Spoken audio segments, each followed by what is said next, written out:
Skuad Garuda siap meraih poin penuh saat menghadapi Tiongkok di kualifikasi Piala Dunia 2026 zona Asia. Kemenangan akan makin membuka peluang untuk mendapat satu tempat di putaran keempat kualifikasi Piala Dunia. Lalu apa saja yang disiapkan dan harus diwaspadai oleh skuad Garuda?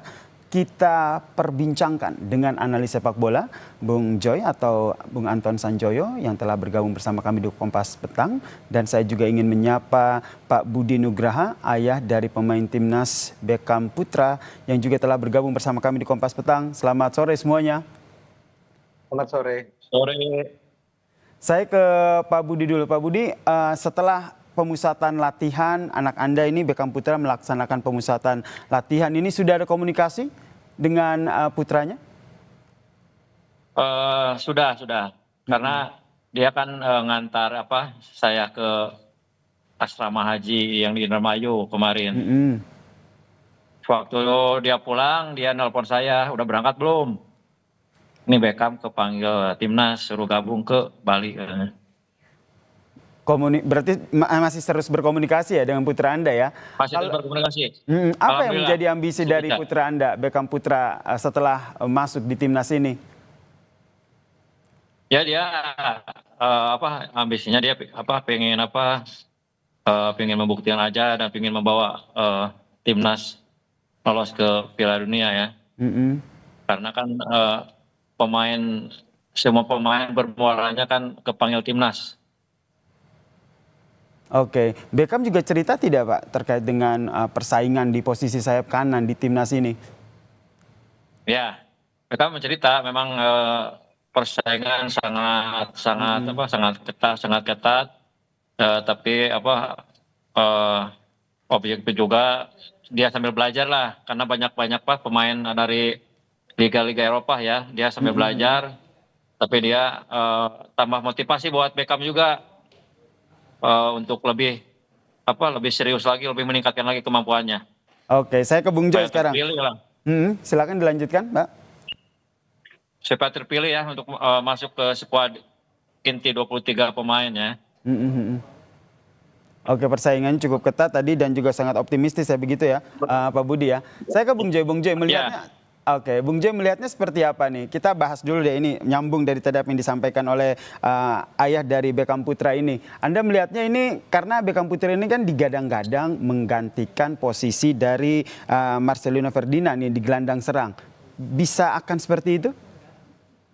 Ya, Beckham ini kan memang salah satu figur yang paling menonjol ketika Persib kemarin back to back juara ya. Jadi dia memang layak lah dipanggil karena kemampuannya sudah teruji di kompetisi Liga 1 dan memang kalau dibilang persaingannya ketat sekali karena Marcelino tidak ada karena ada akumulasi kartu, tapi ada Stefano Lillipali, ada Verdong, ada banyak pemain yang posisinya hampir sama. Jadi sebetulnya kalau Beckham sendiri sebetulnya utility ya, dia di tengah itu dia bisa main di poros, bisa main di kanan gitu loh. Bahkan dia menurut saya salah satu pemain yang gerakannya liar, yang sulit dibaca lawan gitu ya. Jadi menurut saya dia punya kemampuan lah untuk bersaing dengan yang ada sekarang, karena memang kan sekarang yang dibawa Patrick kan 30 pemain, mau dibawa 30 juga nggak masalah, tapi kan yang masuk DSP itu kan 23. Jadi saya berharap sih Beckham bisa bersaing masuk di 23 tim yang di daftar susunan pemain, sehingga confidence-nya juga akan naik. Dan saya rasa itu memang ujian pertama adalah ketika dia dipanggil ke Bali bersaing dengan pemain lain, dan memang ada vakan kan di tengah, Marcelino nggak bisa main. Tapi kalaupun nanti Marcelino bisa main, saya yakin dia bisa bersaing juga gitu. Jadi menurut saya kita harus memberi support lah kepada pemain yang baru dipanggil masuk ke skuad timnas, karena yang lainnya kan seperti dibilang oleh Pak Budi tadi, memang yang lain kan kebanyakan bersaing di level Eropa gitu loh. Tapi Beckham harus membuktikan bahwa dia membawa Persib menjadi juara dan bisa juga bersaing di level nasional untuk masuk di skuad merah putih. Oke, Saya kira ini yang nanti akan menjadi penentunya adalah pelatih timnas kita yaitu Patrick Kluivert gitu. Kalau berbicara soal Patrick Kluivert nih Bung Joy, sudah ada peringatan begitu dari Patrick Kluivert yang memperingatkan untuk Tiongkok agar hati-hati begitu, ada say war begitu. Apakah ini karena Patrick Kluivert Anda membacanya terlalu percaya diri atau hanya ya say war saja? ya itu bagian dari keseluruhan laga ya, karena kan kalau laga udah kualitasnya udah kualifikasi Piala Dunia ini kan kita tidak bisa lagi melihat hanya pada satu titik. Ada titik di mana dimulailah dalam tanda kutip perang itu. Jadi saya kira itu bagian dari Kluivert kan bagaimanapun pelatih yang berpengalaman kan. Dia lama di klub, dia beberapa kali juga memegang bendera negara gitu kan. Jadi dia tahulah cywar seperti itu. Ya itu bagian dari cywar, tapi juga bagian, menurut saya bagian dari untuk menaikkan confidence team. Karena ketika melawan Cina kan kita kalah. Sementara sekarang Indonesia akan berhadapan dengan Cina di GBK dan itu waktu yang sangat tepat untuk dalam tanda kutip membalas dendam.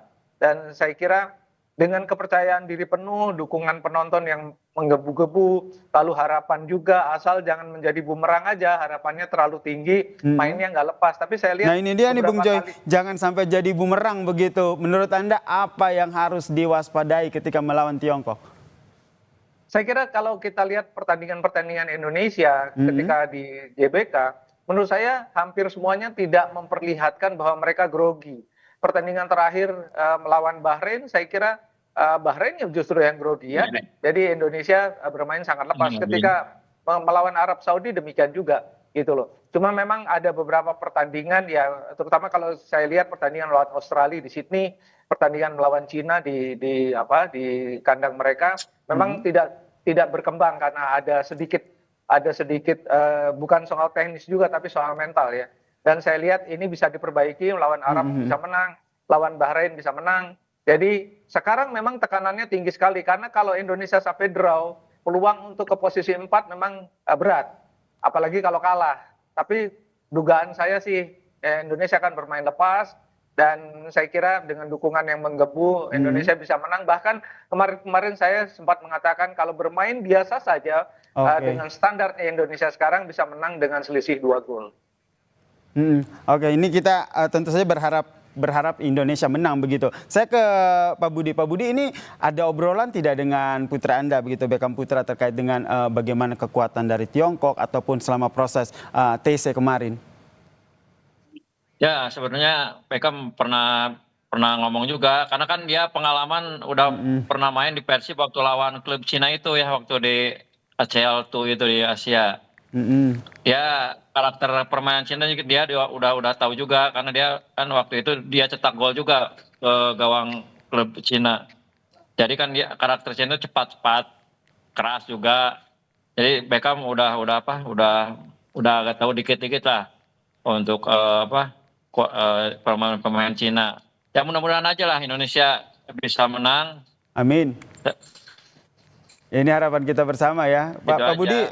Pak Budi sekarang kan sedang berada di Tanah Suci begitu, tengah melaksanakan ibadah haji begitu. Apa yang menjadi pinta dari Beckham Putra? Apakah juga termasuk minta didoakan begitu agar timnas bisa menang? Betul. Ya kan nanti saya ke hari Rabu kita ke Wukuf di Arafah kan itu mungkin insya Allah lah. Itu kan doa-doa biasanya terkabul. Dia minta doakan Indonesia menang dan lolos ke Piala Dunia. Dan Beckham juga mudah-mudahan masuk ke tim yang 23 dan mudah-mudahan ada menit bermain lah buat Beckham juga. Dan mudah-mudahan Beckham juga bisa berkontribusi ya untuk timnas senior ini. Karena ini pertama kali Beckham dipanggil timnas senior.